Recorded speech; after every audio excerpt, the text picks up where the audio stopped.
فأووا إلى الكهف ينشر لكم ربكم من رحمته ويهيئ لكم من أمركم مرفقا. الحمد لله رب العالمين والصلاة والسلام الأتمان الأكملان على سيد الأنبياء وأشرف المرسلين وعلى آله وأصحابه أجمعين أما بعد.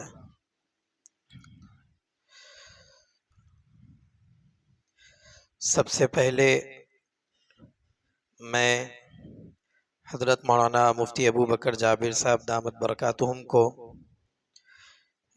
ان کا شکریہ ادا کرتا ہوں کہ آپ نے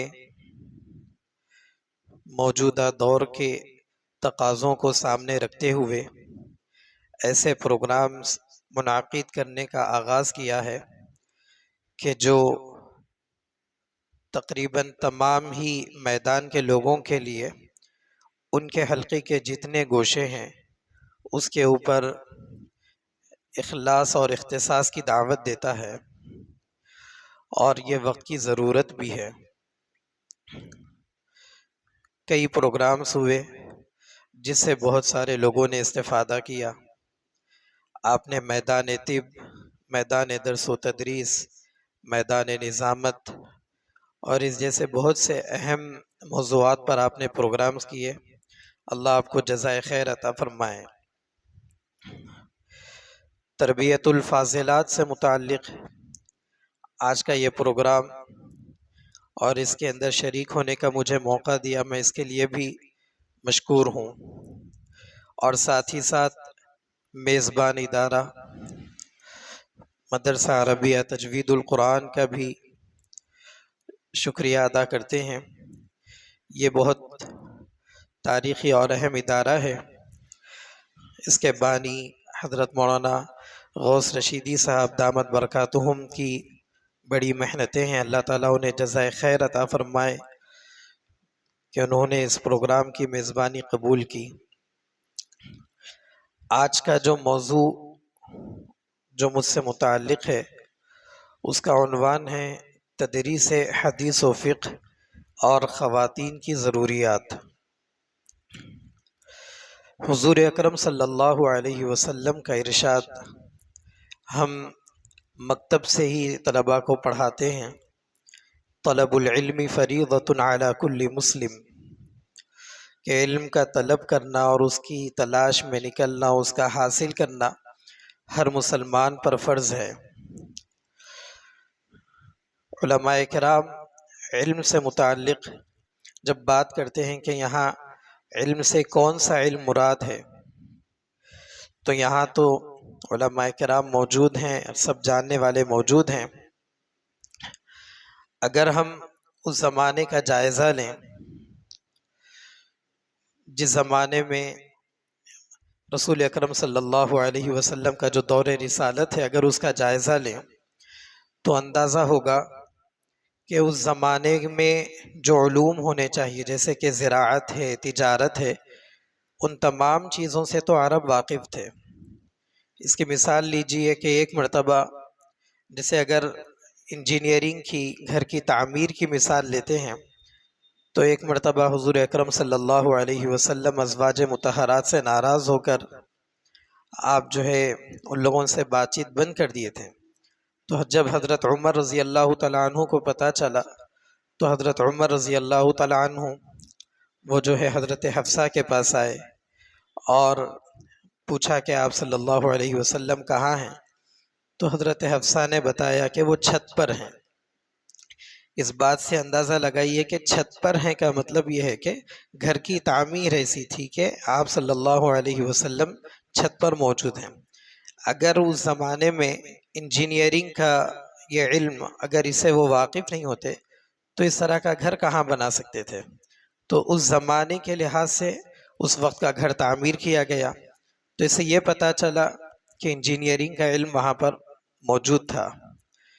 اسی طرح ایک واقعہ تعبیر النخل کا لے لیتے ہیں کہ آپ صلی اللہ علیہ وسلم نے اس سے منع فرمایا تھا۔ جب کھجور کی پیداوار کم ہوئی صحابہ نے جب اس کے بارے میں بتایا تو آپ صلی اللہ علیہ وسلم نے کہا کہ اس میں تمہیں اختیار ہے، تم اس لائن کے ماہر ہو۔ تو پتہ چلا کہ کھجور وغیرہ کی جو زراعت ہوتی ہے اس سے بھی وہ لوگ بخوبی واقف تھے۔ تجارت سے متعلق دیکھتے ہیں کہ وہ لوگ تجارتی قافلے لے کر سفر کرتے ہیں، ملکوں سفر کرتے ہیں، تو اس سے یہ بھی پتہ چلا کہ بزنس کا علم بھی ان کے پاس موجود تھا۔ اور وہ لوگ جو ہے اس زمانے سے ہی غلام رکھتے ہیں، تو ان کے پاس مال و دولت وہ بھی بڑی اللہ تعالیٰ نے اسے بھی نوازا تھا، تو وہ لوگ اکنامکس وغیرہ بھی جانتے تھے۔ تو اس دور میں طلب العلم فریضۃ علی کل مسلم یہ بتاتا ہے کہ یہاں علم، ان تمام علوم کی موجودگی میں جب اس علم کی بات ہو رہی ہے تو ان علوم سے ہٹ کر علوم دینیہ کی طرف اشارہ ہے، اور اس کی صراحت کئی علماء کرام نے کی ہے۔ بعض علماء نے یہ کہا کہ ایسا علم جس کا ہر مسلمان کو جاننا ضروری ہے۔ بعض نے فرمایا کہ فرائض و واجبات کا علم ہے۔ ملا جلا کر اس کا خلاصہ یہی نکلتا ہے کہ یہاں علم دین مراد ہے۔ آپ صلی اللہ علیہ وسلم نے جب علم کی دعوت دی تو صحابہ آپ سے استفادہ کرتے تھے۔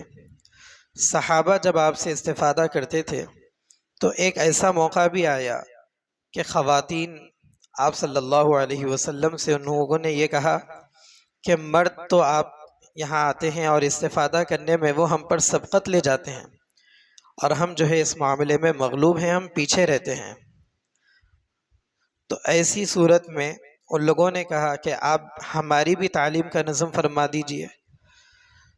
تو آپ صلی اللہ علیہ وسلم نے ان لوگوں کے لیے ایک دن مقرر فرمایا، ایک جگہ مقرر فرما دی، وہاں پر صحابیات جمع ہوتی اور آپ صلی اللہ علیہ وسلم ان کو نصیحت فرماتے، ان کو تعلیم دیتے۔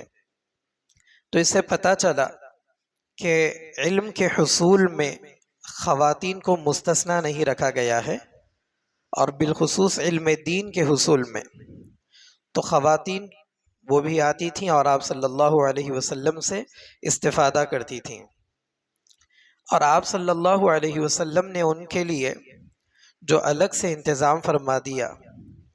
تو اس حدیث سے جو ہمیں اسباق ملتے ہیں اس میں پہلی بات تو یہ کہ خواتین کے اندر جو علم کے حصول کا جذبہ ہوتا ہے یہ قابل قدر ہے اور لائق تحسین ہے، اس کی قدر کرنی چاہیے اور اس کے سلسلے میں کوشش کرنا چاہیے کہ ان کے اندر یہ جذبہ پیدا ہو۔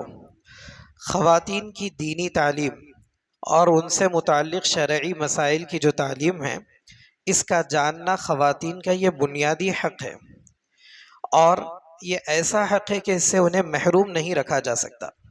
اس حدیث سے یہ بھی پتہ چلا، اور ایک بات یہ بھی معلوم ہوئی کہ مناسب انداز میں اور مناسب موقع پر اپنے حق کے لیے اہل علم اور اس سے متعلق جو شخص ہیں اس کے سامنے اپنا مطالبہ خواتین رکھ سکتی ہیں۔ اسی لیے وہ لوگ اپنے اس حق سے متعلق رسول اکرم صلی اللہ علیہ وسلم کی خدمت میں حاضر ہوئی اور اپنا ان لوگوں نے مطالبہ رکھا۔ اور ایک بات یہ بھی پتہ چلی کہ شرعی حدود و آداب کی رعایت کرتے ہوئے خواتین کے لیے درس و تدریس کا نظام قائم کیا جا سکتا ہے، ان کے لیے مدارس قائم کیے جا سکتے ہیں۔ جتنے لوگوں نے مدارس، خواتین کے مدارس اور ان کی تعلیم سے متعلق اعتراض کیا تھا، مرور زمانہ کے ساتھ وہ لوگ بھی جو ہے نا اب اس کے قائل ہو گئے، بلکہ شہر حیدرآباد میں یہاں کے جو علماء کرام نے پہل اس میں کہا تھا کہ ہم جو ہے اس کے قائل نہیں ہیں، بعد میں پتہ چلا کہ ان حضرات نے باضابطہ ادارہ قائم کیا ہے۔ تو یہ موقع کی بات ہوتی ہے جب جس کو شرح صدر ہو جائے، لیکن اصولی طور پر اگر دیکھیں کہ آج کا یہ جو زمانہ ہے اس میں خواتین بہت ساری چیزیں سیکھ رہی ہیں، انہیں صرف دینی تعلیم سے محروم رکھنا یہ کوئی معقول بات نہیں ہے، ان کی تعلیم کا نظم ہونا چاہیے۔ علم، اس کی فضیلت، علم دین کے حاصل کرنے کی اور اس کی جو فضیلت ہے اور اہل علم سے متعلق جو فضیلتیں ہیں قرآن مجید میں بے شمار آیتیں ہیں اور بہت ساری احادیث ہیں۔ ان احادیث اور ان آیات کو دیکھتے ہوئے جب صحابہ اور صحابیات نے اور ان کے بعد کے ادوار کے علماء اور عالمات نے اپنی زندگیوں کو اس محنت کے لیے صرف کیا اور ان لوگوں نے اپنا ہدف اور اپنا مشن بنا کر اس میں جو ہے نا خدمت کا ارادہ کیا اور آگے بڑھی، تو بہت بڑے بڑے کارنامے انجام دیے۔ خواتین کی ایک بڑی تعداد ہے، کئی ایسی کتابیں آ گئی جس کے اندر خواتین پہلی صدی ہجری سے لے کر موجودہ دور تک کی جتنی خواتین ہیں ان کی کیا کیا خدمات ہیں، ان خدمات کو یکجا کیا گیا۔ تو کافی جلدوں میں، 40 جلدوں میں، بلکہ اس سے زیادہ جلدوں میں جو ہے نا اس پر کام ہوا ہے، اور ایک بڑی تعداد ہے خواتین کی جن لوگوں نے اس میدان میں اپنے نقوش چھوڑے ہیں۔ یہاں ان تمام کا تذکرہ تو مشکل ہے، دو چند کا تذکرہ کر دیں، لیکن ان کا تذکرہ سننے سے پہلے یہ دیکھ لے کہ ان لوگوں نے اپنے گھریلو مصروفیات کے ساتھ، ان کی جو دیگر ذمہ داریاں ہیں اس کے ساتھ ساتھ ان لوگوں نے یہ کام انجام دیا، نہ پردے کو، نہ ضروریات کو، اور نہ دیگر مصروفیتوں کو اس میں حائل ہونے دیا۔ تو یہ بڑی خوبی کی بات ہے اور یہ بڑی اہم بات ہے جس پر ہماری توجہ ہونا چاہیے۔ سب سے پہلے اگر ہم دیکھتے ہیں تو خود حضرت عائشہ رضی اللہ تعالیٰ عنہ کی مثال لیں کہ حضرت عائشہ رضی اللہ تعالیٰ عنہ بہت بڑی محدثہ، فقیہہ، مفسرہ، بلکہ دیگر علوم اسلامیہ کی بھی بڑی باکمال استانی تھی۔ وہ علامہ سخاوی رحمۃ اللہ علیہ کی تحقیق کے مطابق حضرت عائشہ رضی اللہ تعالیٰ عنہ سے 2210 حدیثیں، 2210 حدیثیں ان سے مروی ہیں، اور مکثرین میں حضرت عائشہ کا نام دوسرے نمبر پر ملتا ہے۔ علمی پختگی کا ان کا یہ حال تھا کہ جب اکابر صحابہ کی وہ حضرت عائشہ نے گرفت کی، ان علم سے متعلق اور ان کی آراء سے متعلق جب ان کی گرفت کی، تو وہ اکابر علماء، وہ اکابر صحابہ نے ان کی گرفت کو قبول کیا۔ ابن قیم رحمۃ اللہ علیہ نے فقہ و فتاویٰ میں کثرت و قلت کے لحاظ سے 3 درجات قائم کیے، تو اس میں اول درجے میں حضرت عائشہ رضی اللہ تعالیٰ عنہ کا نام ملتا ہے، اور صحابہ فرماتے ہیں کہ جب کوئی مسئلہ ہمیں درپیش ہوتا تو ہم حضرت عائشہ سے رجوع کرتے اور وہ مسئلہ حل کر دیتی۔ مسند احمد کے اندر حضرت عائشہ رضی اللہ تعالیٰ عنہ کے شاگردوں کی جو تعداد ملتی ہے 212، تو صرف مسند احمد میں ان کی تعداد ملتی ہے۔ تو یہ حضرت عائشہ رضی اللہ تعالیٰ عنہ اپنے گھریلو ذمہ داریوں کے ساتھ، مصروفیتوں کے ساتھ، آپ کی یہ خدمات امت پر بڑا احسان عظیم ہے۔ صرف حضرت عائشہ ہی نہیں بلکہ حضرت ام سلمہ رضی اللہ عنہا، آپ بھی ام المومنین ہیں، تفسیر، حدیث، فقہ اور علوم اسلامیہ میں ید طولہ رکھتی تھیں، بڑی ہی ذہین و فتین خاتون تھیں، فراست و بصیرت سے اللہ تعالیٰ نے انہیں حظ وافر عطا فرمایا تھا۔ ابن قیم رحمۃ اللہ علیہ کی قائم کردہ تقسیم میں آپ کا شمار مقسطین میں ہوتا ہے۔ آپ سے 376 احادیث مروی ہیں۔ صحابہ اور تابعین کی ایک بڑی تعداد نے آپ سے استفادہ کیا ہے۔ اسی طرح حضرت حفصہ رضی اللہ عنہ ام المومنین ہیں، احادیث کی روایت میں اہم کردار ادا کیا، متعدد احادیث آپ سے منقول ہیں، قرآن مجید کی حفاظت میں اور اس کی تدوین میں نمایاں کردار ادا کیا۔ حضرت زینب بنت جحش رضی اللہ عنہ ام المومنین ہیں، احادیث کی روایت میں آپ نے بھی بہت بڑا اہم کردار ادا کیا، بالخصوص فقہی مسائل، نکاح، طلاق کے احکامات میں آپ کی آراء بڑی اہمیت کی حامل ہیں۔ ان کی زندگی سے ہی متعلق، انہی کی زندگی سے پردہ اور آئلی قوانین کے متعلق احکام مستنبط کیے گئے۔ اسی طرح حضرت ام حبیبہ رضی اللہ عنہا، آپ بھی متعدد احادیث آپ سے مروی ہیں، بالخصوص رسول اکرم صلی اللہ علیہ وسلم کی سیرت مبارکہ سے متعلق آپ کی روایات وارد ہوئی ہیں، اور فقہی مسائل میں بھی آپ کی روایات سے استفادہ کیا گیا ہے۔ حضرت فاطمہ بنت قیس یہ وہ صحابیہ ہے جنہوں نے طلاق اور عدت سے متعلق اہم روایات بیان کی۔ آپ کی روایات فقہ حنفی اور دیگر مذاہب میں اہم حوالے کا درجہ رکھتی ہیں۔ حضرت اسماء بنت ابی بکر رضی اللہ عنہ آپ سے 60 سے زائد احادیث مروی ہیں۔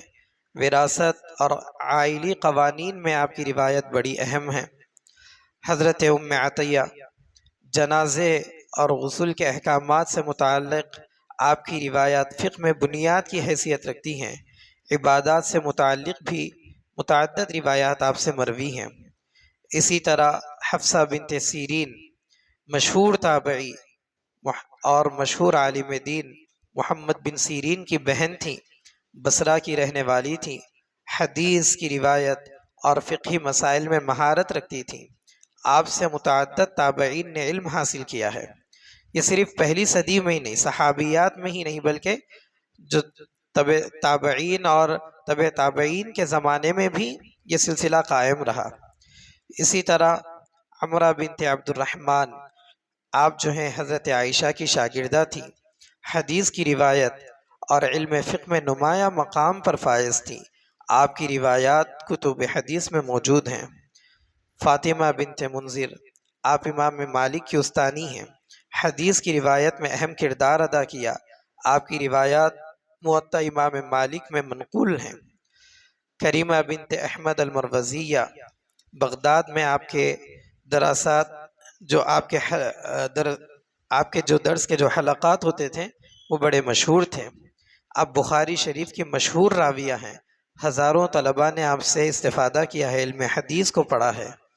اسی طرح فاطمہ بنت محمد سمرقندیہ یہ فقہ حنفی کی بڑی جید عالمہ تھیں۔ ان کے والد کی کتاب تحفۃ الفقہاء تھی، جس کی تصحیح اور تنقیح کا کام حضرت فاطمہ نے کیا تھا۔ فقہی مسائل میں آپ کے فتاوی بڑے مشہور ہیں۔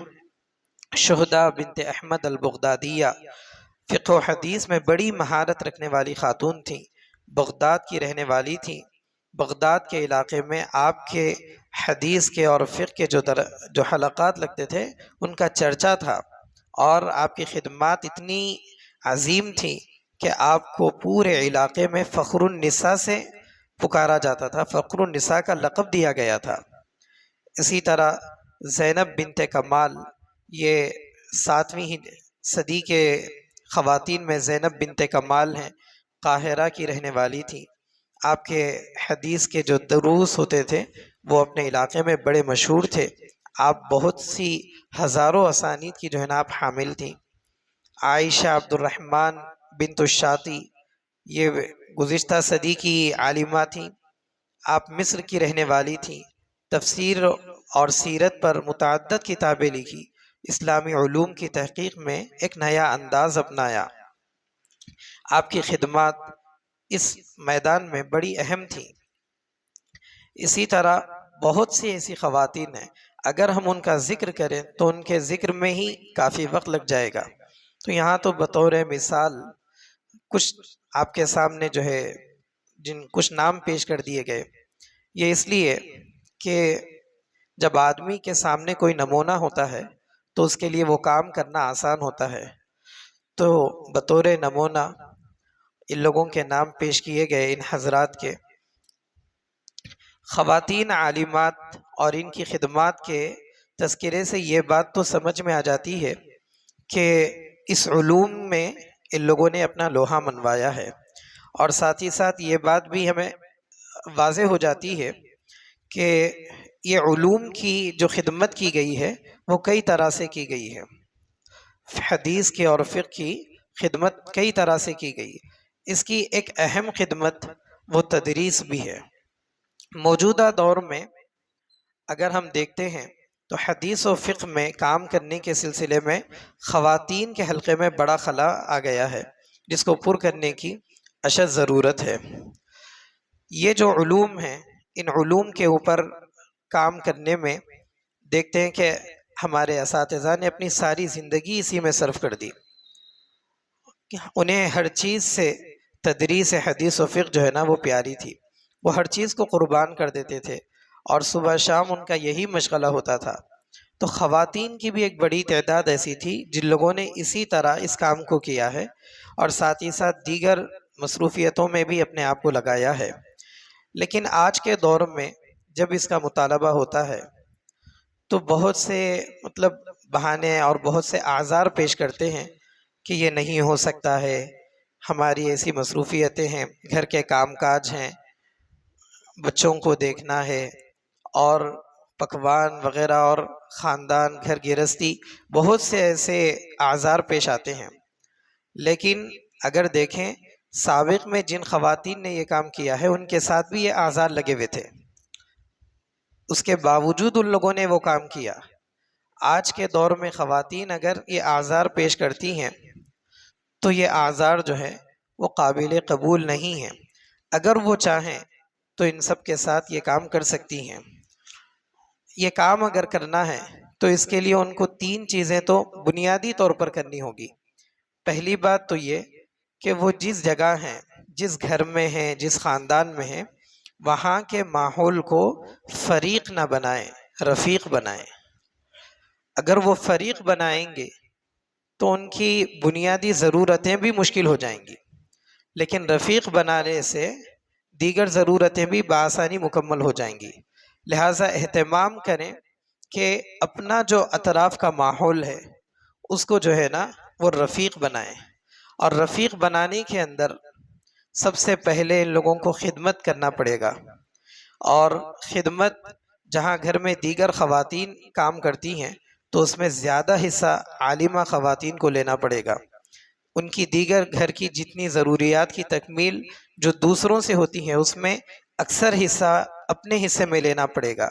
جب یہ کام ہوگا تو وہ ماحول ان کا رفیق بنے گا، ان کے اخلاق سے اس ماحول کو وہ رفیق بنائیں گی۔ ورنہ ہوگا یہ کہ مجھے پڑھانے جانا ہے، مجھے سیکھنا ہے، مجھے مطالعہ کرنا ہے، اس طرح کے مطالبات بغیر ماحول بنائے رکھنے سے وہ ماحول ان کا فریق، ان کی جو ہے نا وہ پارٹی بن جائے گی۔ اور جب پارٹی بن جاتی ہے تو یہ فطری تقاضا ہے کہ پارٹیوں کے درمیان خصومت ہوتی ہے اور مقابلہ رہتا ہے۔ لہٰذا ہم اس کو پارٹ بنائیں، پارٹی نہ بنائیں۔ اگر پارٹ بنائیں گے تو کام کرنا آسان ہوگا، اور اگر پارٹی بنائیں گے تو پھر کام کچھ نہیں کر پائیں گے، صرف جھگڑوں میں الجھ کر رہ جائیں گے۔ وہ لوگ ایسا ماحول بنا دیں گے کہ پھر کام کرنا دشوار ہو جائے گا۔ اور دوسرا، وقت کی تنظیم اور اس کی قدر کرنا سیکھیں۔ وقت کی اگر قدر کریں گے اور اس کو ترتیب دیں گے تو بہت سارا وقت بچ جائے گا۔ دیکھتے ہیں کہ گھر میں خواتین کے پاس بہت وقت ہوتا ہے، لیکن چونکہ ان کی مصروفیتیں طے نہیں ہیں اور ان لوگوں نے اس کو وقت کے ساتھ تقسیم نہیں کیا ہے، جس کے نتیجے میں وقت ہوتے ہوئے بھی ان کو کچھ وقت کرنے کے لیے کوئی وقت نہیں ملتا ہے۔ لہٰذا وقت کی قدر کریں اور پھر اس کی تنظیم کریں، اس کو مرتب کریں کہ بچوں کے ساتھ اتنا وقت لگائیں گے، پکوان وغیرہ یہ ٹائم پر کریں گے، پکوان کی تیاری یہاں سے کریں گے، مطالعے کے لیے یہ وقت رکھیں گے، درس و تدریس میں اگر جانا ہو تو درس و تدریس کے اوقات میں کیا کیا کام ہو سکتے ہیں، اس کے لیے کسی معاون کو تیار کر سکتے ہیں تو معاون بنائیں، معاون بنا کر ان کو اس کام میں لگائیں۔ دیکھیے حضرت عمر رضی اللہ تعالیٰ عنہ نے خود معاون بنایا تھا۔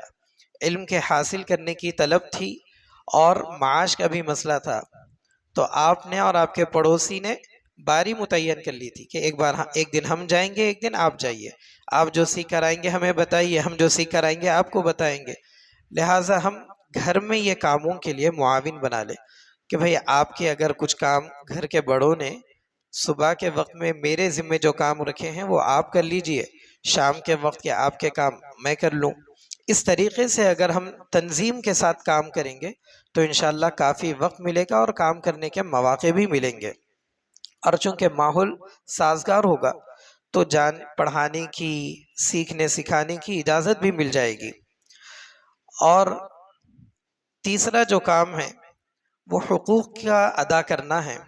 حقوق اگر ادا کریں گے، شوہر کے حقوق ادا کریں گے، شوہر کو کوئی شکایت نہیں ہوگی، ساس کے حقوق ادا کریں گے تو اس کی کوئی شکایت نہیں ہوگی. تو حقوق ادا کرنے سے ان کے دل میں جب جگہ بن جائے گی تو وہ لوگ ان کے حقوق متاثر نہیں ہوں گے، تو وہ لوگ اجازت دے دیں گے. کوئی بھی اپنے جو مفادات ہوتے ہیں اس کے اوپر جو ہے نا کمپرومائز نہیں کرتا، لہٰذا ہم ان کے مفاد کو نقصان نہ پہنچائیں اور اس کو خطرے میں پڑنے نہ دیں. اس طرح اگر ہم اس کی کوئی راہ نکالیں گے تو انشاءاللہ ہمارے لیے یہ کام کرنا آسان ہو جائے گا. شاعر کہتا ہے، جو آنا چاہو ہزار رستے، نہ آنا چاہو تو عذر لاکھوں. برستی بارش خراب موسم، طویل رستہ مزاج برہم. لہٰذا اگر آزار دیکھیں گے تو بہت سارے آزار ہیں. آزار کو اگر دیکھیں گے تو ہم اٹھ کر پانی بھی نہیں پی سکیں گے، کہ اب یہاں سے اٹھنا ہے، ایک ایک قدم ڈال کے وہاں تک چلنا ہے، پھر گلاس اٹھانا ہے، پھر جو ہے پانی بھرنے تک اس کو پکڑ کر رکھنا ہے.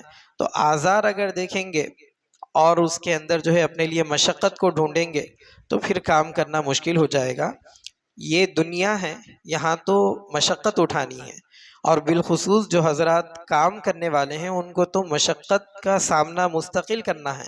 وہ لوگ اگر راحت کا گوشہ پکڑ لیں گے تو پھر کام نہیں ہو سکے گا. فقیہ العصر حضرت مولانا خالد سیف اللہ رحمانی صاحب دامت برکاتہم کہتے ہیں کہ کوئی بندہ اگر ہمارے آج کے اس مقام کو دیکھ کر اگر محنت کا آغاز کرتا ہے کہ مجھے بھی جو ہے ایسی ہی بننا ہے، تو وہ ہمارے آج کے پوزیشن کو دیکھ کر اگر کام شروع کرے گا تو وہ بھٹک جائے گا، گمراہ ہو جائے گا. اسے چاہیے کہ وہ ہمارے نقطۂ آغاز کو دیکھے. نقطۂ آغاز کیا تھا؟ خود حضرت مولانا خالد سیف اللہ صاحب فرماتے ہیں، ایک مرتبہ ان کے ساتھ بیٹھے ہوئے تھے، ایک مضمون قضاء کے موضوع پر جو ہے کچھ کام چل رہا تھا. تو ایک قاضی صاحب آئے تھے، ان سے بات کرتے ہوئے مولانا نے پوچھا کہ بھائی آپ کے علاقے کے وہ جو قاضی صاحب تھے ان کا کیا ہوا؟ تو انہوں نے کہا کہ حضرت وہ جو قاضی صاحب ہیں وہ جو ہے بڑے سخت مزاج کے ہیں، اور ان کا طریقہ یہ ہے کہ وہ ایک ہی بیٹھک میں فیصلہ کر دیتے ہیں، فریقین سے جو ہے پیسے لے لیتے ہیں. اس طرح کی ان کی شکایت کی. تو مولانا نے اس پر کہا کہ ان کا اپنا واقعہ بچپن کا سنایا کہ جب جامعہ رحمانی مونگیر میں وہ پڑھتے تھے تو طالب علمی کے زمانے میں جب چھٹی ملی گھر آیا. گھر آنے کے بعد مولانا کے جو والد تھے وہ طبیب تھے. وہ مٹی کے برتن میں جو ہے نا دودھ پیتے تھے. مٹی کے برتن میں دودھ پینے سے ایک سوندھا مزہ آتا ہے تو لوگ اس کو پسند کرتے تھے. تو مولانا کے والدہ وہ دودھ جو ہے نا پکا کر ان کے ابا کو دی. فراوانی کا زمانہ نہیں تھا تو ساتھ میں یہ بھی گزارش کرتی کہ کچھ دودھ بچا کر آپ جو ہے خالد کو دے دیجئے. تو مولانا کے والد صاحب سنے اور نظر انداز کر دیا. وہ جو ہے پینے لگے. جب دودھ ختم ہونے کے قریب تھا تو یاد دلایا کہ تھوڑا سا بچا کر خالد کو دے دیجئے. پھر انسنا کر دیا، پھر پینے لگے.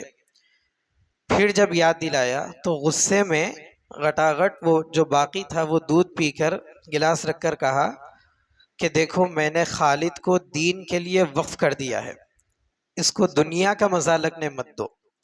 اگر اس کو دنیا کا مزہ لگے گا تو یہ دین بیچ کر دنیا کمائے گا، یہ دین بیچ کر دنیا کمائے گا. چنانچہ مولانا فرماتے ہیں کہ بچپن سے ہی گھر میں اپنے دیگر بھائی بہنوں کو عید کے موقع پر جو کپڑے لاتے تھے اس سے گیا گزرا کپڑا ان کے لیے لاتے تھے. اس وقت بھی جو ہے نا کوئی اچھا کپڑا ان کو نہیں دیتے تھے. لا سکتے تھے لیکن قصدن نہیں لاتے تھے، بودے قسم کا کپڑا لا کر دیتے تھے. تو مولانا فرماتے ہیں کہ ابا کی یہ سختی نے مجھ پر یہ اثر کیا اور ابا کی تربیت کا یہ اثر ہوا کہ جس زمانے میں تنگی تھی وہ زمانہ میرا ہنسی خوشی گزر گیا. اور کہتے ہیں کہ 5 روپے بچانے کے لیے بھی کئی میل جو ہے نا پیدل چلتے تھے، کئی کلومیٹر کا سفر جو ہے نا پیدل کر لیتے تھے.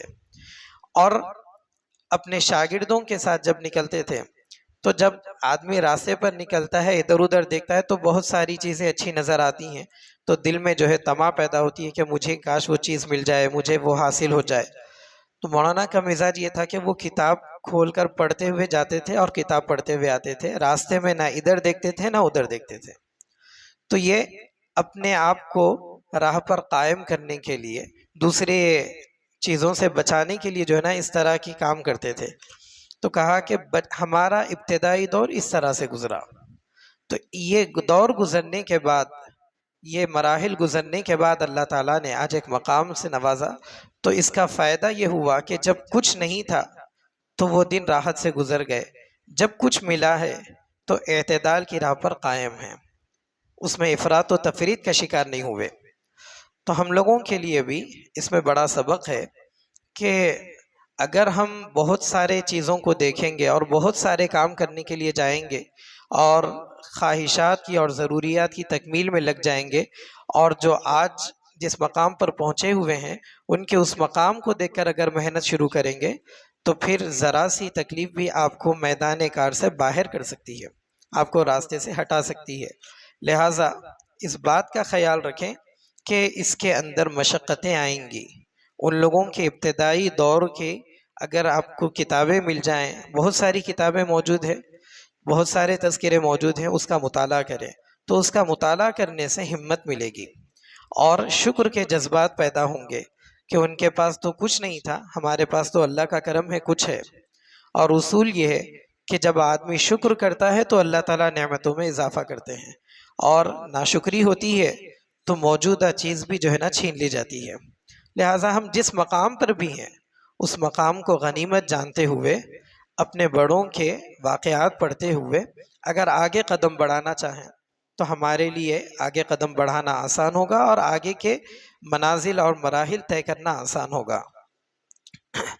علم و حدیث اور فقہ کے کئی ابواب ہیں، اگر خواتین ان تمام سے مستفید ہوتی ہیں تو بڑی اچھی بات ہے، لیکن عصر حاضر میں خواتین کی ضروریات اور پیش آنے والے تقاضوں کو دیکھتے ہوئے یہ مناسب معلوم ہوتا ہے کہ کم از کم حدیث و فقہ کے ان ابواب کی تعلیم سے انہیں بطور خاص آراستہ کیا جائے جو ان کے لیے زاد راہ بھی ہوں، ذریعہ نجات بھی ہوں، خود کی رہبری کا بھی ذریعہ بنے اور دوسروں کی رہنمائی کے لیے بھی وہ ذریعہ بنے۔ اگر ہم دیکھتے ہیں کہ خواتین کی ضروریات کیا ہیں، تو خواتین کی ضروریات ابتدائی زمانے سے لے کر اب تک بنیادی طور پر تو وہ یکساں ہیں، لیکن زمانے کے گزرنے کے لحاظ سے، ترقی کے لحاظ سے، حالات و جگہ کے مکان و زمان کے اختلاف کے لحاظ سے کچھ ایسے تقاضے ہیں جو تھوڑا سا اس میں تنوع پایا جاتا ہے، وہ کچھ مختلف ہیں۔ اگر ہم ان کو درجہ بندی، اس کو جو ہے نا کیٹیگریز میں اگر تقسیم کریں تو وہ کچھ اس طرح ہو سکتے ہیں۔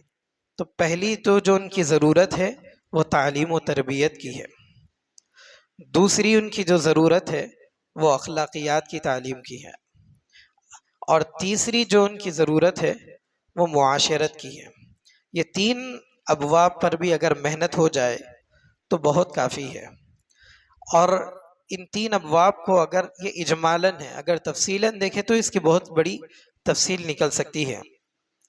رسول اللہ صلی اللہ علیہ وسلم نے خواتین کی تعلیم پر توجہ دلاتے ہوئے فرمایا کہ جس آدمی کے پاس ایک بیٹی ہو، اس نے اس کو ادب سکھایا اور اچھا ادب سکھایا، اسے تعلیم دی اور اچھی تعلیم دی، اور اللہ تعالیٰ کی دی ہوئی نعمتوں میں سے اس پر خرچ کیا، تو یہ لڑکی اس کے لیے دوزخ سے بچاؤ اور آڑ بنے گی۔ اس حدیث سے لڑکیوں کی دینی تعلیم و تربیت اور اس کی ضرورت اور اس کی افادیت کا اندازہ ہوتا ہے، اور رسول اللہ صلی اللہ علیہ وسلم نے خواتین کو جو دروس دیے، ان دروس کو اگر دیکھتے ہیں تو وہ صبر، شکر، اطاعت و فرما برداری، عصمت و عفت، قناعت اور زبان کی حفاظت اور حسد جلن سے بچنا اور دوسروں کے حقوق ادا کرنا، انہی پر جو ہے آپ صلی اللہ علیہ وسلم کی خواتین سے متعلق تعلیمات ملتی ہیں۔ جیسا کہ جب صحابیات نے کہا کہ ہمارے لیے بھی ایک دن مقرر فرمائیے، تو آپ صلی اللہ علیہ وسلم نے ان کے لیے جو دن مقرر کیا تو سب سے پہلا درس جو خواتین کو دیا گیا وہ صبر کا دیا گیا، آپ صلی اللہ علیہ وسلم نے فرمایا کہ کسی کی 3 اولاد وہ جو ہے ان کے سامنے انتقال کر جائیں تو وہ والدین کے لیے جہنم سے جو ہے نا بچاؤ کا ذریعہ ہوں گے۔ صحابیات نے پوچھا کسی کے 2 ہوں تو آپ صلی اللہ علیہ وسلم نے فرمایا کہ 2 بھی۔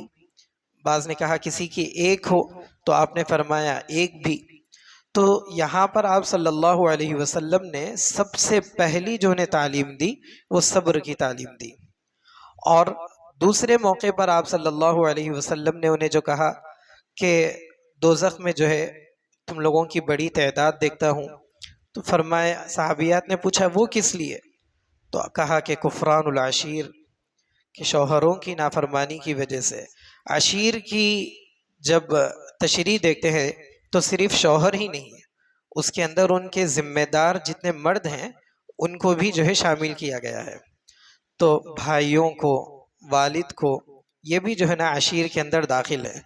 تو لہٰذا ناشکری کی وجہ سے وہ لوگ دوزخ میں جائیں گی، تو آپ صلی اللہ علیہ وسلم نے انہیں شکر کی دعوت دی اور شکر کا ان کو سبق پڑھایا، اسی طرح اطاعت و فرما برداری کا پڑھایا۔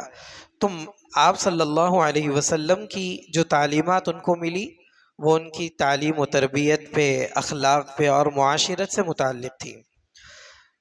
دینی تعلیم کا جو کئی مقاصد ہیں اس میں سے ایک اہم مقصد لڑکیوں کے اندر، خواتین کے اندر ایک فطری تقاضا ہے امومت کا، ماں بننے کا۔ یہ ایک ایسا ان لوگوں کے اندر مادہ ہے جو پورے سماج کے، معاشرے کے تعمیر اور ترقی کا سب سے بنیادی عنصر ہے۔ ہم سب جانتے ہیں کہ بچے کی پہلی درسگاہ وہ ماں کی گود ہوتی ہے، تو امومت، ماں بننے کا جذبہ، تو اس کی حفاظت اور اس کی ترقی پر آپ صلی اللہ علیہ وسلم نے توجہ دلائی، اور دینی تعلیم کا جو سب سے اہم مقصد ہے وہ یہ جو امومت کا جو عنصر ہے اس کی ترقی اور اس کی حفاظت ہے۔ اسی کو علامہ اقبال نے کہا، تہذیب فرنگی ہے اگر مرگ امومت، ہے حضرت انسان کے لیے اس کا ثمر موت، جس علم کی تاثیر سے زن ہوتی ہے نازن، کہتے ہیں اسی علم کو ارباب نظر موت، بیگانہ رہے دین سے اگر مدرسہ زن، ہے عشق و محبت کے لیے علم و ہنر موت۔ تو ایسی تعلیم جو ان کے امومت پر حملہ کرے وہ تعلیم نہیں، وہ زہر ہے۔ اور خواتین کو مغربی جو تعلیم ہے، خواتین کے لیے بہت سے نعرے لگا کر ان کو جو ہے نا ہتھیلی میں جنت دکھا کر جو انہیں قریب کرنے کی کوشش کی اور دینی تعلیم سے متنفر کرنے کی جو کوشش کی گئی، وہ اسی ان کے عنصر پر، امومت والے عنصر پر اٹیک تھا اور حملہ تھا۔ وہ سرفراز بزمی ایک شاعر ہے، وہ کہتے ہیں، اللہ سے کرے دور تو تعلیم بھی فتنہ، املاک بھی، اولاد بھی، جاگیر بھی فتنہ، ناحق کے لیے اٹھے تو شمشیر بھی فتنہ، شمشیر ہی کیا نعرے تکبیر بھی فتنہ۔ اور اکبر الہ آبادی نے تو بہت خوب کہا، طفل میں بو آئے کیا ماں باپ کے اتوار کی، دودھ تو ڈبے کا ہے تعلیم ہے سرکار کی۔ تو جب تعلیم سرکار کی ہو گئی اور تربیت کے لیے آیا کے حوالے کر دیا اور کچھ اپنا حصہ جو ہے نا اس میں شامل نہیں رکھا، تو ان کے جو اوصاف ہیں، ان کے جو کمالات ہیں، وہ کس طرح ان کے اندر آئیں گے۔ حضرت عمر رضی اللہ تعالیٰ عنہ کا جو قول ہے، غربو فی النکاح، کہ نکاح میں جو ہے اجنبیت ہونی چاہیے، یہ کس لیے کہا کہ دونوں خاندانوں کے اوصاف، دونوں خاندانوں کے جو محمود اوصاف ہیں وہ جو ہے بچے کے اندر منتقل ہو جائیں۔ تو یہاں دونوں خاندانوں کے محمود اوصاف، پسندیدہ اور اچھے اوصاف آنے کا سوال ہی پیدا نہیں ہوتا، کیونکہ جو جن راستوں سے اوصاف آتے ہیں ان راستوں کو بند کر دیا گیا ہے۔ تو یہ بہت بڑا اٹیک اور بہت بڑا حملہ دینی تعلیم سے متنفر کرنے کے لیے خواتین کے راستے سے چھیڑا گیا ہے۔ دینی تعلیم میں خواتین کے لیے حدیث و فقہ کے تو بہت سے ابواب ہیں، اس میں سے اگر دیکھیں کہ کون سے ابواب پڑھانے چاہیے تو بنیادی طور پر ان کا جو مسئلہ ہے تو اس کو پیش نظر رکھتے ہوئے کتاب الطہارہ، اور کتاب الطہارہ میں بالخصوص حیض، استحاضہ، نفاس اور متحیرہ کے یہ جو مسائل ہیں یہ بہت ہی اہم ہیں۔ دیکھنے میں آتا ہے کہ 8 سال پڑھنے کے بعد بھی عالمہ لڑکیاں وہ جو ہے نا ان مسائل کے اندر دسترس نہیں رکھتی، وہ اس کے اندر پریشان رہتی ہیں۔ جب خود ہی پریشان ہوں گی تو دیگر خواتین کی مدد نہیں کر پائیں گی۔ لہٰذا خواتین کے سلسلے میں کتاب الطہارہ اور کتاب الطہارہ میں بالخصوص یہ مسائل کہ حیض کیا ہے، استحاضہ کیا ہے، نفاس کیا ہے اور متحیرہ کیا ہے، اس کے اندر انہیں خوب جو ہے نا مہارت دلائی جائے۔ اکابر علماء بھی کہتے ہیں کہ خواتین کو ان کے مسائل کے اندر خود مکتفی کر دیا جائے، انہیں دوسروں سے پوچھنے کی ضرورت نہ پڑے۔ تو کتاب الطہارہ میں بالخصوص ان ابواب کو پیش نظر رکھا جائے۔ اسی طرح خواتین کے سلسلے میں آج کے دور کے لحاظ سے کتاب العقائد ہے اور کتاب الفتن ہے، یہ دونوں ابواب کی تعلیم اس طرح دی جائے کہ موجودہ دور کے جو فتنے ہیں ان فتنوں کے تعارف کے ساتھ اور اس کی تطبیق کے ساتھ تعلیم ہو۔ جیسا کہ حضرت مولانا مفتی ابو بکر جابر صاحب نے کہا کہ حجیت حدیث کا مسئلہ ہے، انکار حجیت حدیث ہے، غامدیت ہے اور انجینئر کا جو مسئلہ ہے اور اس سے ہٹ کر شکیلیت کا جو فتنہ ہے، ایسے جتنے فتنے ہیں یہ سب شروع جب ہوتے ہیں تو کس طرح شروع ہوتے ہیں اور کس طرح وہ راستے سے بھٹکتے ہیں، کون سی ایسی شق ہوتی ہے کہ انہیں گمراہی کی طرف لے جاتی ہے۔ بہت سال پہلے جامعہ اشاعت العلوم عقل کنواں سے شاہراہ علم کے اندر جتنے فرقے ہیں ان تمام فرقوں کا تعارف اور ابتدا ان کی کہاں سے ہوئی تھی اور کس نقطے سے وہ لوگ بھٹکے، وہاں تک کی ساری توضیحات اس میں پیش کی گئی تھی۔ اگر وہ کتاب حاصل کر لی جائے، اگر وہ مجلہ جو ہے حاصل کر لیا جائے تو اس کے پڑھنے سے خواتین کو اگر پڑھانا ہو تو بہت آسانی ہو جاتی ہے، بہت سارا مواد اس میں مل جائے گا اور عصر حاضر کے جو فتنے ہیں اس سے جو ہے نا تطبیق ہو جائے گی۔ اس کے علاوہ بہت سی کتابیں اس موضوع پر لکھی جا چکی ہیں، اگر مطالعہ کر لیا جائے تو حدیث پڑھاتے وقت وہاں پر پڑھانا آسان ہو جائے گا، وہاں پر اس کی وضاحت کرنا آسان ہو جائے گا۔ کتاب الفتن میں بھی بہت سارے جو ابواب ہیں اس کے اشراط الساعہ وغیرہ ساری چیزوں کا جو ہے احاطہ کیا جا سکتا ہے۔ اسی طرح خواتین کے لیے کتاب الکراہیہ بھی جو ہے نا یہ بھی بہت اہم باب ہے۔ اس کے ذریعے سے فائدہ یہ ہوگا کہ یہ کتاب الکراہیہ کے ذریعے سے مختلف ابواب کا استیعاب ہو جاتا ہے، جیسے کہ عبادت میں مکروہ اوقات میں نماز پڑھنا، نماز میں ادھر ادھر دیکھنا، وضو اور غسل میں حد سے زیادہ پانی بہانا اور اذان کے وقت دنیاوی باتیں کرنا، اور اسی طرح اگر معاملات میں دیکھیں تو دونوں اذانوں کے درمیان نکاح کرنا، بیع فاسد اور اس کے دھوکے والا سودا، سود سے مشابہ صورتیں، شرط لگا کر نکاح کرنا وغیرہ۔ معاملات کے اندر ایک سوال یہ بھی پیدا ہو سکتا ہے کہ ان لوگوں کو بیع فاسد کیوں پڑھائی جائے اور سود کے بارے میں کیوں پڑھایا جائے؟ تو آج کے دور کے لحاظ سے خواتین وہ مارکیٹنگ میں بھی اتر چکی ہیں، وہ جو ہے پروڈکٹس تیار کرتی ہیں اور بیچتی ہیں، اور اگر وہ فروخت کرنے کا کام نہ بھی کریں تو آن لائن شاپنگ کے ذریعے سے جو ہے نا خرید کا سلسلہ تو جاری ہے، بازار جاتی ہیں بہت ساری چیزیں خریدتی ہیں، تو انہیں بتایا جائے کہ کون سا معاملہ کیا ہے، یہ معاملات سے متعلق ہے، لہٰذا اس کی جانکاری ان کے لیے ضروری ہے۔ اسی طرح لباس اور ظاہری حالت میں اگر دیکھیں تو مرد کا ریشمی کپڑا پہننا کیسا ہے، بہت ساری خواتین ان کے بچوں کو ایسے لباس پہنا دیتی ہیں کہ ان کے لیے پہننا درست نہیں ہوتا، لیکن یہ لا علم ہونے کی وجہ سے وہ پہنا دیتی ہیں۔ لہٰذا انہیں یہ بھی بتایا جائے کہ مرد کے لیے ریشمی کپڑا پہننا کیسا ہے، عورتوں کا مردوں کی مشابہت اختیار کرنا کیسا ہے، تکبر یا شہرت والا لباس پہننا کیسا ہے۔ اسی طرح غذا میں اور مشروبات میں اگر دیکھیں کہ حلال مگر مشتبہ غذا کھانا کیسا ہے، گندگی یا نجاست کے قریب بیٹھ کر کھانا کیسا ہے، پانی ضائع کرنا وغیرہ، یہ ساری چیزیں آ جاتی ہیں۔ عقائد اور عادات کے اندر بدعتی افعال کیا ہیں، ریاکاری کیا ہے، اور کسی عبادت کو دکھاوے کے لیے کرنا، اور اس کے لیے جو ہے نا آج کل یہ بہت سلسلہ جاری ہے کہ خواتین وغیرہ ریلز بناتی ہیں، عمرے کے سفر پر جاتی ہیں یا کہیں کچھ چلے جائیں، بلکہ دینی پروگرامز میں بھی اگر آتی ہیں تو وہ ریلز بن جاتی ہیں۔ تو اگر کتاب الکراہیہ پڑھا دیا جائے تو ان تمام ابواب کا استیعاب ہو جاتا ہے۔ اسی طرح خواتین کے حقوق اور ان سے متعلق ذمہ داریوں کو جاننا بھی ضروری ہے۔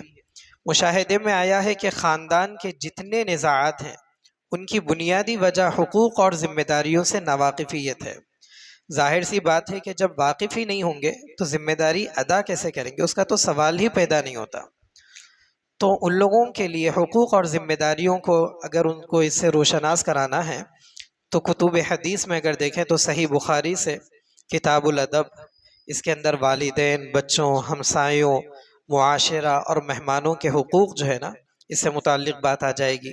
کتاب النکاح کے اندر شوہر و بیوی کے حقوق و فرائض آ جائیں گے۔ کتاب المظالم میں ظلم و ناانصافی سے متعلق جتنی چیزیں ہیں وہ آ جائیں گی۔ کتاب الاستئذان صحیح بخاری سے اگر پڑھا دیں تو پردہ، اجازت اور معاشرتی آداب کا احاطہ ہو جائے گا۔ صحیح مسلم سے اگر دیکھیں تو کتاب البر والصلہ والآداب، اس کے اندر صلہ رحمی، والدین اور اقرباء کے ساتھ حسن سلوک، اور کتاب الحقوق ایک دوسرے کے حقوق آ جائیں گے۔ کتاب الزکوٰۃ مال سے متعلق حقوق آ جائیں گے، اور سنن ابی داود، ترمذی اور نسائی شریف میں سے کتاب الادب، کتاب القضاء، عدل و انصاف کے تقاضے کیا ہیں، اس کے اصول کیا ہیں، یہ آ جائیں گے۔ کتاب البیوع میں معاشی معاملات میں دیانت سے متعلق جو ہے نا ساری چیزیں آ جائیں گی، اور اس کے معاشی تجارتی اخلاق جو ہوتے ہیں اس کا احاطہ ہو جائے گا۔ اسی طرح مشکات المصابیح میں باب حقوق العباد ہے، حسن الخلق ہے، اور صلۃ الرحم ہے، اور باب امر بالمعروف اور نہی عن المنکر ہے، باب القضاء والعدل ہے۔ یہ سارے ابواب کا احاطہ کرنے سے حقوق اور ذمہ داریوں کا مسئلہ حل ہو جائے گا۔ اگر مذکورہ بالا ابواب کے علاوہ کتب حدیث و فقہ سے دیگر ابواب بھی اگر پڑھانا چاہیں تو خواتین کے لیے کون سے ابواب پڑھانا ضروری ہے، تو وہ یہ ہیں: کتاب الصلاۃ ہے، کتاب الزکوٰۃ ہے، کتاب الصوم ہے، کتاب الحج ہے، کتاب العلم ہے، کتاب الرقاق ہے، کتاب الحضر والاباحہ ہے، کتاب اللباس والزینہ ہے۔ یہ کتابوں کو اگر حدیث و فقہ کی کتابوں سے اگر پڑھائیں گے تو اس کے ذریعے سے خواتین کو ایک بہت بڑا مواد مل جائے گا اور ان کی بنیادی ضرورتیں ان کو مل جائیں گی۔ عصر حاضر میں خواتین نے جن میدانوں میں قدم رکھا ہے، جیسے ملازمت، تجارت وغیرہ کو دیکھتے ہوئے فقہی کتابوں میں جیسے قدوری ہے، ہدایہ ہے، اور ان لوگوں کے لیے اور بھی بہت ساری کتابیں لکھی گئی ہیں، جیسا کہ فقہ النساء ہے، المفصل فی احکام المرأہ ہے، اور احکام النساء فی ضوء الکتاب والسنہ ہے، اور ایسی بہت ساری خواتین کے لیے جو ہے نا فقہ کی کتابیں لکھی گئی ہیں۔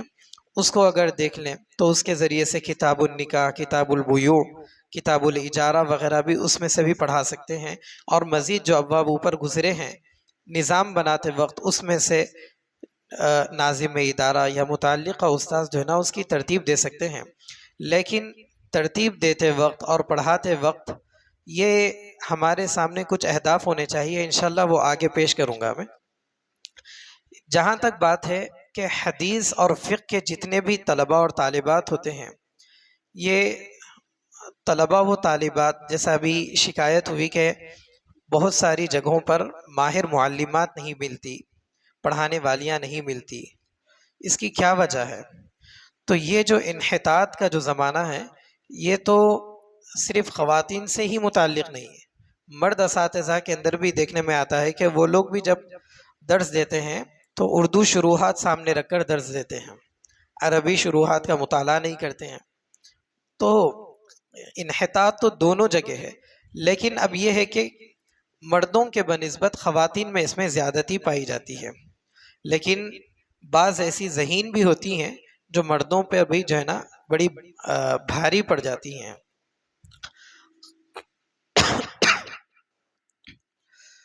خواتین کو یہ جو خلا جو آیا ہے اس کو پر کرنے کے لیے، اور یہ کیوں آیا ہے، اگر ہم اس کے بنیادی وجوہات کو دیکھتے ہیں تو سب سے بنیادی جو وجہ ہے وہ یہ ہے کہ اصول کی تعلیم کا کما حقہ نہیں ہونا۔ آپ اصول حدیث لے لیجئے، آپ اصول فقہ لے لیجئے، یا اصول التفسیر لے لیجئے، یا نحو و صرف کی تعلیم لے لیجئے، یہ تعلیم کے اندر پختگی نہیں آتی، اس تعلیم میں وہ پختہ نہیں ہوتے، ان کی بنیاد نہیں بنتی، اور اس کے اوپر انہیں جو ہے نا یہ سارے دروس پڑھائے جاتے ہیں۔ جب بنیاد ہی نہیں ہے تو تعمیر کرنا یہ بے فیض ہے، اس کا کوئی فائدہ ہی نہیں ہے۔ تو یہاں پر سب سے بڑا مسئلہ، یہاں سب سے بڑا جو مسئلہ ہے وہ خواتین کے لیے ہو یا طلباء کے لیے ہو، اصول کی تعلیم کا مضبوط ہونا ہے۔ اصول کی تعلیم اگر مضبوط ہو جاتی ہے تو پھر طلباء ہوں یا طالبات ہوں، غیر حاضری ہو یا ہوم ورک نہیں کرنا ہے یا استاذ کے ساتھ درس میں جو اشتراک نہیں ہوتا ہے، جو شرکت نہیں ہوتی ہے، یہ ساری چیزیں ختم ہو جائیں گی اگر طلباء کی اصول کی تعلیم اچھی ہو جاتی ہے۔ یہ انہیں جو ہے نا آگے پڑھنے میں مدد دے گی۔ جیسا کہ حفظ کی تعلیم میں بھی ہوتا ہے کہ جن طلباء کا آموختہ کچا ہوتا ہے وہ طلباء کا حفظ کا سبق بھی جو ہے نا کم ہو جاتا ہے اور تیزی سے آگے نہیں بڑھتے ہیں۔ اس کی بنیادی وجہ کیا ہے؟ حضرت مولانا احمد عبداللہ طیب صاحب سے ایک مرتبہ ایسی بات چل رہی تھی تو حضرت نے کہا کہ وہ طالب علم ہر وقت یہ بات محسوس کرتا ہے کہ میں یہ نیا سبق اگر یاد کر لوں گا تو مجھے فائدہ کیا ہوگا، میرے پاس پیچھے تو کچھ بھی نہیں ہے، میں جتنی بھی محنت کروں گا میں تو جہاں کا وہیں رہوں گا۔ میں تو یہ احساس اس کو آگے بڑھنے نہیں دیتا، اور یہ احساس اسے پچھلا جو ہے نا سبق بھی، پچھلا آموختہ بھی پختہ کرنے نہیں دیتا۔ لہٰذا اگر بنیاد کی جو تعلیم ہے، اصول کی تعلیم اگر مضبوط ہو جاتی ہے تو یہ جتنی مضبوط ہوگی، یہ مضبوط جو ہے نا، یہ مضبوطی اسے آگے کی تعلیم میں پش اپ کرے گی، اس کو آگے بڑھائے گی۔ اگر یہ تعلیم کے اندر کمی رہ جاتی ہے تو بہت سارے مسائل پیش آتے ہیں، جیسا کہ بہت سے اداروں کے اساتذہ وہ آپس میں جب تبصرہ کرتے ہیں تو جب بخاری شریف پڑھانا ہوتا ہے تو طالبات کی یہ صلاحیت ہوتی ہے کہ وہاں نحو و صرف کو حل کرنا پڑتا ہے پہلے۔ تو اب بخاری جیسی کتاب میں اگر کوئی استاذ نحو و صرف کو اگر حل کرنے میں لگ جائے تو پھر وہ درس کا حق کیا ادا کر سکے گا آگے؟ یہ تو بات ایسی ہو جائے گی کہ نرسری کے بچے کو 10th کلاس کی جو ہے نا یا انٹر کی میتھمیٹکس کی بک دے دی گئی۔ اب جو طالب علم انگریزی نہیں جانتا، اب اس کے ہاتھ میں یہ بک ہے تو پہلے اسے یہ کتاب اگر پڑھانا ہو تو کتاب پڑھاتے وقت پہلے انگلش پڑھانا ہوگا، اسی میں وہ 1 گھنٹے کے اندر وہ انگلش بھی سکھائے، پھر وہ رائٹنگ بھی سکھائے، ریڈنگ بھی سکھائے، پھر اس کا مفہوم بھی بتائے، پھر وہ فارمولا بھی سمجھائے۔ کیسے ممکن ہے یہ ساری چیزیں؟ تو گھنٹہ ہوتا ہے 45 منٹ کا، یا بعض مدارس میں حدیث کے جو گھنٹے ہیں وہ مکمل 60 منٹ کے ہوتے ہیں، لیکن ان سارے عوارض کے ساتھ استاذ چل ہی نہیں سکتا۔ یعنی یہ بات ایسی ہو جائے گی کہ ایک تو لونا دے دی گئی اور وہ بھی پنکچر لونا دی گئی، اور انہوں کہا جا رہا ہے کہ آپ جو ہے آگے آپ کے سامنے اتنا بڑا سفر ہے، آپ کیجئے، تو وہ چاہ کر بھی نہیں کر سکتا۔ قابل سے قابل استاذ کو بھی اگر بٹھا دیں گے تو وہاں پر اس کا پڑھانا مشکل ہو جائے گا۔ لہٰذا اصول کی تعلیم ایسی ہو جائے کہ حدیث کے طلباء جو پڑھنے کے لیے بیٹھیں تو استاذ کو وہاں پر ترجمہ بھی کرنے کی ضرورت نہ پڑے، خالی عبارت جب پڑھی جائے ترجمہ خود طلباء کرتے جائیں، اس کو اتنی صلاحیت بنانا چاہیے۔ اور یہ صلاحیت بنانے کے لیے بہت سارے طریقے ہیں ہمارے پاس عربی زبان پڑھانے کا، چونکہ یہ سارے علوم عربی زبان میں ہوتے ہیں تو ہم عربی زبان جو پڑھاتے ہیں وہ عربی زبان کا پڑھانے کا ایسا طریقہ ہے ہمارا کہ وہ کسی کام کا ہی نہیں ہے۔ 8 سال عربی زبان پڑھنے کے بعد میں بھی طالب علم جو ہے وہ کچھ بول نہیں سکتا، اپنا تعارف بھی نہیں کرا سکتا۔ یہ بہت بڑا مسئلہ ہے عربی زبان سے متعلق۔ تو ہم ابتدائی درجے میں عربی زبان کی تعلیم بہت اچھی کر دیں، تحدثاً، کتابتاً، قراءتاً، سماعتاً، ہر اعتبار سے اس کو پرفیکٹ کر دیا جائے، تب جا کر جو ہے نا یہ مرحلہ آسان ہوگا۔ ورنہ حج وغیرہ کے موقع پر جب کئی علماء کرام بھی ساتھ میں رہتے ہیں، اب وہاں پر بیٹھنے کے بعد کچھ لوگ جب عربی میں بات کرتے ہیں یا کسی دکان سے کوئی چیز خریدنا ہوتا ہے تو حجاج کہتے ہیں کہ آپ عالم صاحب ہیں، آپ ان سے بات کیجئے، یا ایئرپورٹ پر کوئی مسئلہ ہے، اب جو ہے وہاں پر بغلے جھانکتے رہ جاتے ہیں کہ بھئی کیا پوچھنا ہے، کیا بتانا ہے، السلام علیکم کیف حالکم، اس کے بعد میں سارا مواد ختم ہو جاتا ہے۔ تو عربی زبان کی تعلیم کے اندر ہمارا جو طریقہ ہے اس کے اوپر توجہ دی جائے۔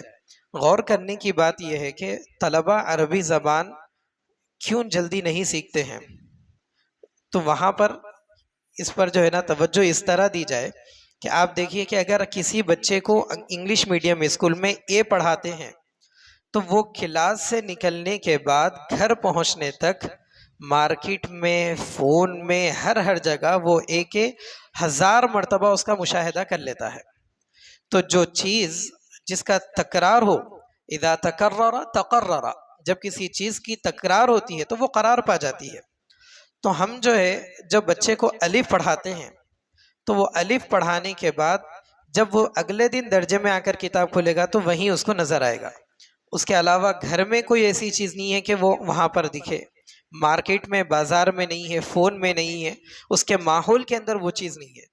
لہٰذا عربی زبان کی تعلیم کے لیے سب سے پہلے ماحول بنانا ہوگا، اس کے بعد پھر جو ہے عربی زبان بولنے کی جو ہے نا مشق کرانا ہوگا۔ اور جب بعض اساتذہ جو ادیب ہوتے ہیں جب وہ عربی پڑھاتے ہیں تو شروع میں ہی طلبہ کو جو ہے تعبیرات کا پابند بناتے ہیں۔ جو زبان کے ماہر اساتذہ ہیں وہ لوگ کہتے ہیں لا تعقد التعبیرات، آپ تعبیرات کی عادت مت بنائیے کہ اذا خرجت من المسجد توجہت الى البیت والذی جعلنی ان اذهب الى البیت او ان اذهب الى السوق، اب یہ والذی جعلنی ان اذهب، یہ جو تعبیرات اور یہ جو طریقے اس طرح ان کو سکھائے جاتے ہیں تو اتنی مشکل میں پڑ جاتا ہے طالب علم کہ کیا بولے کیا کرے۔ تو ہمیں جو ہے نا یہاں پر یہ طریقے کے اوپر تھوڑا سا محنت کرنے کی ضرورت ہے۔ سارے فساد کی جڑ یہیں سے آتی ہے کہ عربی زبان میں مہارت نہیں ہوتی ہے تو استاذ کے اوپر ذمہ داری، حدیث کا جو استاذ ہوتا ہے ایک تو حدیث بھی پڑھائے، ترجمہ بھی کرے، پھر جو ہے مفہوم بھی بتائے، پھر اس کی تشریح بھی کرے، جبکہ حدیث کے استاذ کے ذمے صرف اور صرف تشریح کا کام ہونا چاہیے۔ اب وہاں پر جو ہے قرات کا بھی کام ہے، یہ ساری چیزیں ہیں تو بہت مشکل ہو جاتی ہے۔ لہٰذا ہم ابتدائی تعلیم کا نظام ایسا بنائیں، ایسا پختہ ہو کہ اس کی مضبوطی سے آگے کے مراحل آسان ہو جائیں گے۔ جو حدیث اور فقہ پڑھانے والے جو اساتذہ اکرام ہیں ان کی خدمت میں چند گزارشات ہیں۔ پہلی بات تو یہ ہے کہ مخاطب گروہ کو دیکھتے ہوئے منہج درس متعین کر لیں کہ آپ کا مخاطب کون ہے، اس کو دیکھیں، اس کی صلاحیتوں کو دیکھیں، اس کے بعد میں آپ اپنا منہج متعین کریں۔ ہم پہلے سے منہج متعین کر کے آئے اور اپنے منہج پر درس دیں، اب سامنے والا اسے قبول کرے یا نہ کرے کوئی ہمیں فرق نہیں پڑتا، ایسا نہ ہو۔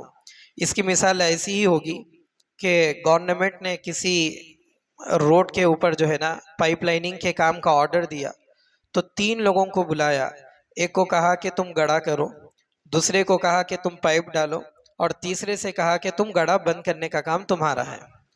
اگلے دن گڑھا ہو رہا ہے، گڑھا بند ہو رہا ہے، ایک آدمی گڑھا کھود رہا ہے، دوسرا آدمی گڑھا بند کر رہا ہے۔ اب لوگ پوچھنے لگے کہ یہ کیا ہو رہا ہے بھائی، اب ساری روڈ خراب کر دیے تم لوگ۔ تو ان لوگوں نے کہا دیکھو صاحب، ہمارا جو کام ہم کو ملا تو ہم کریں، اب وہ بیچ والا آدمی نہیں آیا تو ہم کیا کر سکتے۔ تو جس مقصد کے لیے وہ مقصد اگر ختم ہو جائے تو کیا فائدہ ہے پھر اس کا۔ تو لہٰذا سامنے جو آپ کا مخاطب ہے اس کو دیکھتے ہوئے اپنا منہج متعین کریں۔ حضرت مولانا عاقل صاحب رحمۃ اللہ علیہ فرمایا کرتے تھے کہ آپ 4 مینار کے اوپر ہیں اور ایک آدمی نیچے ٹھہرا ہوا ہے، آپ کو جو ہے پھول کا ہار نیچے والے کو پہنانا ہے۔ تو ایک طریقہ تو یہ ہے کہ آپ اس کو جو ہے نا نیچے سے اوپر لائیں، تو اس کا مطلب یہ ہے کہ اس کو 8 سال پڑھانا ہوگا۔ دوسرا طریقہ یہ ہے کہ آپ اوپر سے پھول کا ہار چھوڑ دیں، اور تیسرا طریقہ یہ ہوگا کہ آپ نیچے اتر کر اس کو پہنا دیں۔ تو اس میں سب سے مؤثر اور بہترین طریقہ ہمارا نیچے اترنے کا ہے۔ تو سامنے ہمارا جو مخاطب ہے وہ کیا سمجھ رہا ہے کیا نہیں سمجھ رہا ہے، وہ دیکھتے ہوئے ہم جو ہے نا بات کرنا شروع کریں، ہم ہمارا منہج متعین کریں۔ اب جب منہج کی بات آتی ہے تو منہج عربی حدیث و فقہ پڑھانے کے کئی مناہج ہو سکتے ہیں۔ عربی زبان میں جب مناہج کو تلاش کیا جاتا ہے اور اس کے اوپر بہت سارے عرب حضرات نے کام کیا ہے تو ان لوگوں نے کچھ مناہج متعین کیے ہیں۔ ایک منہج ہے المنہج الالقائی۔ یہ منہج یہ ہے کہ یعتمد علی شرح المعلم فقط، کہ استاذ پڑھاتا ہے اور طالب علم کی اس میں شمولیت نہیں ہوتی، بس وہ بیٹھ کر سنتا ہے اور استاذ کے پڑھائے ہوئے کے اوپر اکتفا کر لیتا ہے۔ یعتمد علی شرح المعلم فقط والطلاب یستمعون الی شرح المعلم، یہ المنہج الالقائی ہے۔ یہ ایک طریقہ یہ ہے۔ دوسرا طریقہ ہے کہ منہج الحوار۔ یہ جو منہج ہے یہ سوال و جواب کی شکل میں ہوتا ہے کہ آپ سوال کریں اور طالب علم کے ذہن کو جو ہے نا اس کی طرف متوجہ کریں، پھر جب وہ سوال کرنے کے بعد اس کا ذہن تیار ہو گیا، اب آپ اس کا جواب دیں تو وہ چیز اس کے ذہن میں بیٹھ جائے گی۔ آپ صلی اللہ علیہ وسلم نے یہ طریقہ بکثرت استعمال کیا۔ آپ صلی اللہ علیہ وسلم جو پوچھا تھا کہ بتاؤ مفلس کون ہے،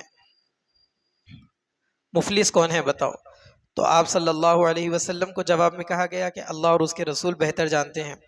تو جب سوال و جواب کے ذریعے سے ماحول گرمایا جائے، پھر اس کے بعد اگر کچھ پڑھایا جائے تو وہ طلبہ اس کو پکڑ لیتے ہیں۔ اسی طرح ایک منہج ہے المنہج الاستقرائی۔ یہ منہج یہ ہے کہ کسی بھی موضوع پر اگر ہم کو پڑھانا ہو تو ہم اس سے متعلق احادیث پیش کر دیتے ہیں، احادیث پیش کرنے کے بعد اس سے متعلق جو نتائج نکلتے ہیں اس کو نکال کر بتا دیتے ہیں۔ یہ ہے المنہج الاستقرائی۔ اسی طرح ایک منہج ہے المنہج القیاسی۔ اس میں یہ ہوتا ہے کہ ایک عام قاعدہ پیش کر دیا جاتا ہے، پھر اس کے بعد میں اس کی تفریح ہوتی ہے اور اس کے دیگر جزیات پر جو ہے نا اس کی تطبیق کا کام ہوتا ہے۔ اسی طرح ایک منہج ہے المنہج التکاملی۔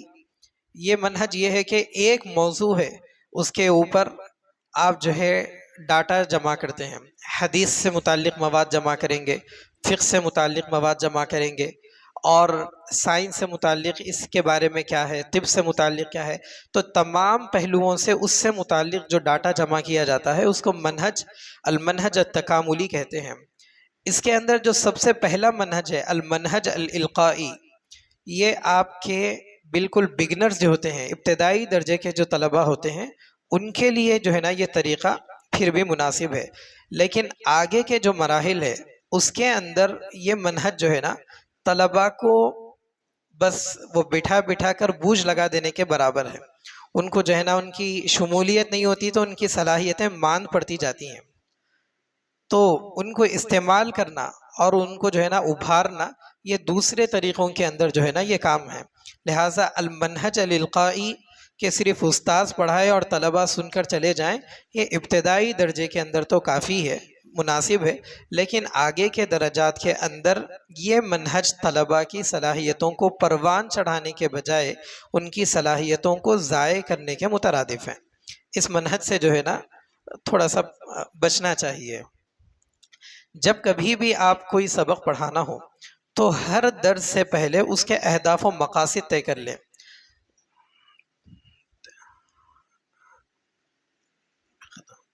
جی ختم۔ ہر درس سے متعلق اہداف و مقاصد طے کر لیں، پھر اسی طرح درس سے متعلق وسائل بھی تیار کریں۔ آج کا جو دور ہے، ابتدائی درجے کے جو طلباء ہیں، آپ ان کو جو ہے نا کچھ ان کو ورک دے کر چارٹ وغیرہ کے ذریعے سے احادیث اور اس سے حاصل ہونے والے اسباق، اس طرح سے جو ہے نا بہت سارے درسی وسائل ہیں، ان کے ذریعے سے ہم جو ہے نا اپنے سبق کو مؤثر بنا سکتے ہیں۔ اسی طرح سبق کی منصوبہ بندی کریں کہ مجھے جو ہے نا پلان بنا کر کام کریں۔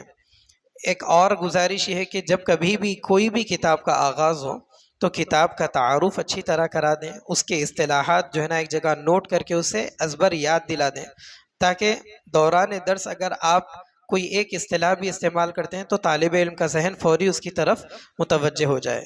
اگر ہم آج کے دور میں اس کی مثال لیں تو جیسا یہاں پروگرام ہو رہا تھا تو حضرت مولانا وغیرہ نے اس کا لوکیشن وغیرہ جو ہے نا لنک اس کی بھیج دی. یہ لنک کا کام کرتا ہے. اگر آپ لنک اوپن کریں گے تو سارا مواد آ جائے گا. تو اگر ہم کتاب شروع کرنے سے پہلے لنک وغیرہ بنا کر رکھیں گے اور دوران درس آپ لنک دیں گے، اشارہ دیں گے، تو وہ ڈاٹا جو ہے نا فوری حاصل کر لے گا. اور جو بھی کتاب ہے، ہم حدیث کی اگر پڑھا رہے ہیں تو روات کا تعارف ہے، حدیث کے راویوں کا تعارف ہے، اور ان کے احوال پر جو ہے نا توجہ دی جائے. اس کے اوپر آج تو ہر حدیث کی جتنی بھی کتابیں ہیں اس کے روات کا جو ہے نا باضابطہ پورا مواد جمع کیا گیا ہے.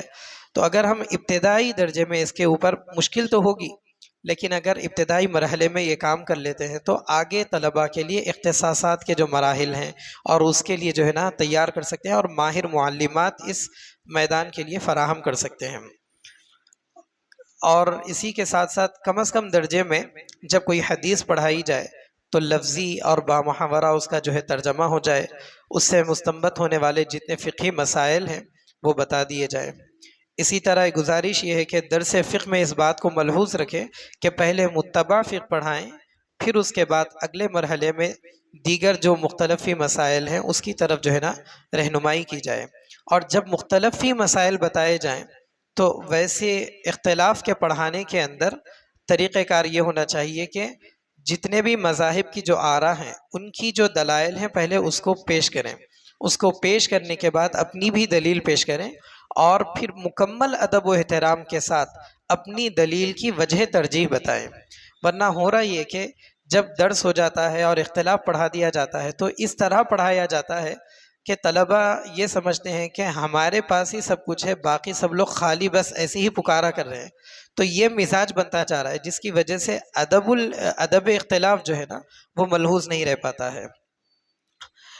اسی طرح فقہ کے طلباء کو جب پڑھائیں تو وسعت نظری، ادب اختلاف اور ان کے ساتھ ساتھ حفاظت قلب و زبان کی تربیت دی جائے. اس کے اوپر بہت ضرورت کام کرنے کی. اور علم اصول، جو ابتدا میں جو اصول پڑھائے گئے ہیں ان کا اجرا کا بھی جو ہے نا اہتمام ہو. اگر ان کے اجرا کا اہتمام نہیں کیا جائے گا تو پھر یہ علم بھی جو ہے نا ذہنوں سے نکلتا جائے گا.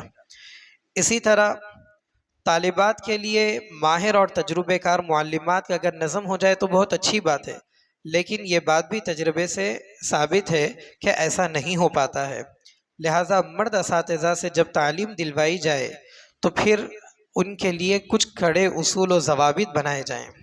اس سلسلے میں حضرت مولانا یوسف صاحب رحمۃ اللہ علیہ نے جب ان کو ذمہ دار بنایا گیا تھا تبلیغ کا تو انہوں نے تمام ذمہ داروں کو کمرے میں بند کر کے یہ پوچھا تھا کہ ساتھی اہم ہیں یا اصول اہم ہیں. تو وہاں بہت بنیادی بات یہ بتائی گئی تھی کہ مردوں کے اندر ساتھی اہم ہیں، اصول ٹوٹے تو ٹوٹے، لیکن خواتین کے اندر اصول اہم ہے، ساتھی ٹوٹے تو ٹوٹے.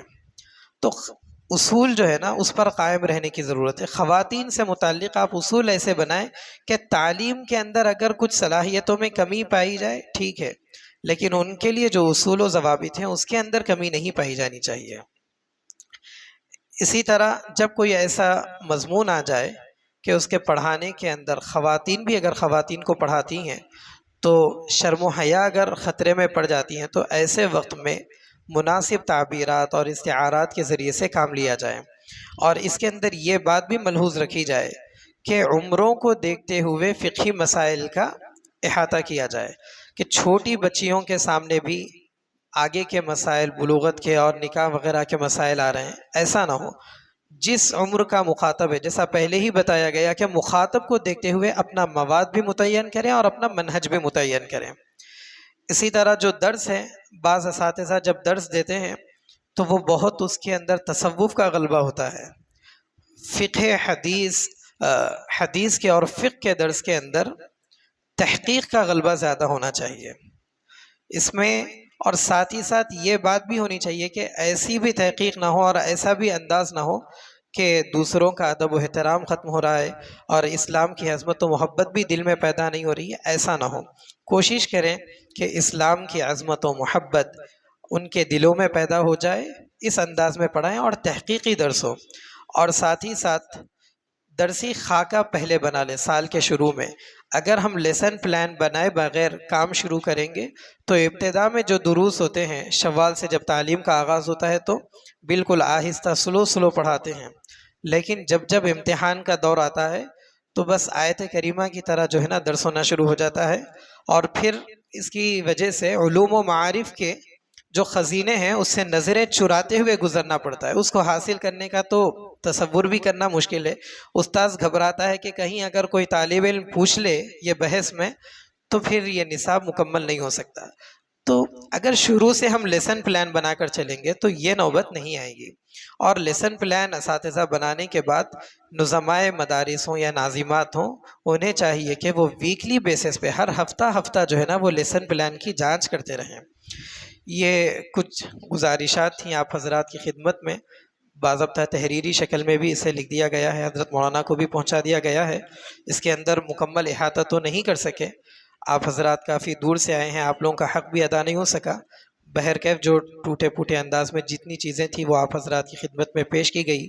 اللہ تعالیٰ سے دعا ہے کہ اللہ تعالیٰ ہمارے یہاں جمع ہونے کو قبول فرمائیں اور اس پروگرام کو ہمارے حق میں نافع بنائیں۔ ھذا وصلی اللہ وسلم وبارک علی نبینا محمد وعلی آلہ وصحبہ وبارک وسلم۔ والسلام علیکم ورحمۃ اللہ وبرکاتہ۔